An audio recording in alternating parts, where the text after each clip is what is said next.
Itiyoophiyaan biyya leencotaati. Akkan qe'ee jirutti natti dhaga'ame. Sababni isaa qe'een dhaloota koo Guujiraat Indiyaa keessaa qe'ee leencotaati. Muummee ministeera Indiyaa Naareendiraa Moodii. Kabajaan paarlaamaa keessanii fi imala dimokiraasii keessaniif qabuufan fuuldura keessanitti argame jedhan.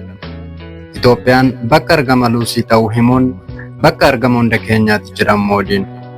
Dabalataan Itoophiyaa fi Hindii bakkatti qaroomni durii jalqabedha jedhan. Itoophiyaa fi Hindiin hariiroo jabaa durii jalqaban akka qaban himan. Hariiroo dippiloomaasiin garasitti barsoonni Hindii kumaatamni kutaalee Itoophiyaa garaagaraa keessa barsiisaa akka turanii fi har'as akka hojjechaa jiran himan. Qaroominni durii biyyoota lamaan wal isaan fakkeessuu simaniiru.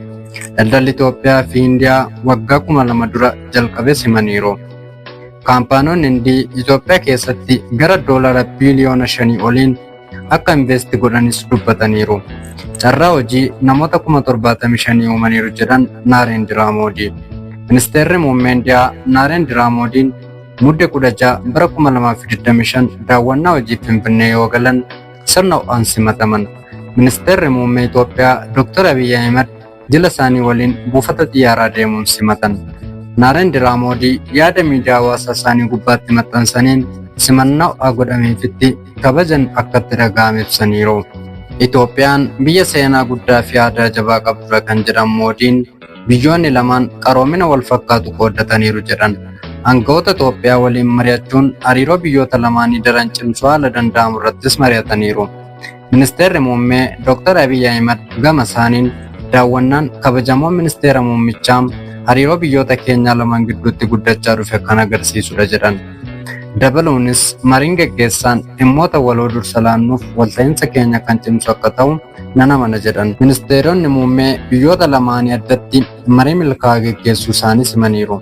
Marii jala biyyoota lamaanii wajjin godhame irratti ammoo hariiroo isaanii sakatta'uun mari'achuu himaniiru. Aangawoonni lamaan guyyaa jalqabaa daawwannaa Moodii irratti sanada waliigaltee wal hubannaa adda addaas mallatteessaniiru. Isaan keessaa ijoon deeggarsa bulchiinsa waliinii gumrukii fi ministeera haajaa alaa Itoophiyaa keessatti giddugala daataa hundeessaa akka ta'e Dr. Abiy barreessaniiru. Dabalataan nagaa eegumsa mootummoota gamtoomanii irratti akkasumas nagaa fi tasgabbii idil-addunyaa irratti murannoo waloo cimsuu irratti waliigaltee wal hubannoo mallatteessuus beeksisan. Galgaluma kaleessaa sagantaa irbaata gaggeeffame irratti ministeerri muummee Dr. Abiy gita isaanii Indiyaa kanaaf niishaanii kabajaa olaanaa Itoophiyaa badhaasaniiru. Moodiin badhaasa kana booda biyya addunyaarraa qaroomina duraanii hedduu qabdu kanarraa badhaasa kabajaa argachuu koon hedduu na boonsa jedhan. Uummata Itoophiyaa fi ministeera muummee Dr. Abiy Ahmed badhaasa kabajaa kennameef galateeffataniiru. Kabajaan kun kan lammiilee Indiyaa waggoota hedduu darban keessa hariiroo Indiyaa fi Itoophiyaa warra eegalanii fi cimsanii dhaaban hedduuti jedhaniiru. Moodiin si'achi michummaan Indiyaa fi Itoophiyaa daran jabaachaa deema jedhan.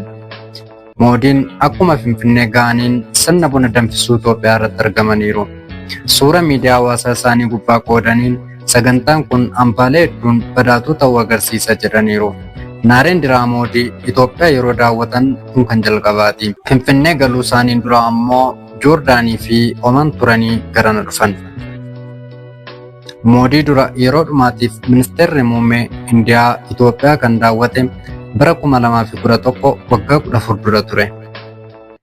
Yeroos ministeera muummee Indiyaa kan turan Maamuwaan Siingii yoo ta'an ministeerri muummee yeroo san Itoophiyaa ammoo obbo Mallas Zeenaawii turan.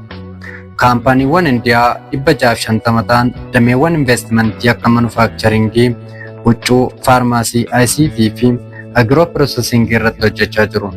Investimentiin kaampaaniiwwan Indiyaa Itoophiyaa keessa jiran waliigalatti $5 biliyoona baasu. Namni kun seenaa jireenya isaanii keessatti waan adda isaan taasisuu fi ittiin leellifaman qabu. Guutummaan maqaa isaanii Naareendiraa Doomaandiraas Moodii fulbaana 17 bara 1952 akka lakkoofsa Awurooppaatti magaalaa Vaadaangaar jedhamutti abbaa isaanii Daamodardaas Muulchaand Moodii fi haadha isaanii Iraabeen Moodii irraa dhalatan. Moodiin amma gameessa ganna 75ti. Mana barnootaa sadarkaa lammaffaa magaalaa Vaangaar kutaa bulchiinsa Gujaaraat jedhamutti kan baratan Naarendraa Moodii digirii isaanii jalqabaa Yuunivarsiitii Niw Deelwii irraa poolitikaal saayinsiidhaan akkasumas digirii isaanii lammaffaas dameedhuma barnoota poolitikaal saayinsiidhaan Yuunivarsiitii Gujaaraat irraa fudhatan. Amantii Hinduuzimii kan hordofan Naarendraa Moodii ministeera muummee ta'uun dura bakkeewwan garaagaraatti itti gaafatamummaan biyya isaanii tajaajilaniiru. Caamsaa 26 bara 2014 irraa eegalee ammoo ministeera muummee biyya Indiyaa ta'uun tajaajiluu irratti argamu. Naarendraa Moodii baasii mootummaan eegumsa dabalatee wantoota jireenyaaf isaan barbaachisu kaffaluufiin alatti manas ta'ee konkolaataa dhuunfaa hin qaban. Mindaa fi durgoo isaan argatanis ida'amee ji'aan $2,500 caalu jedhama.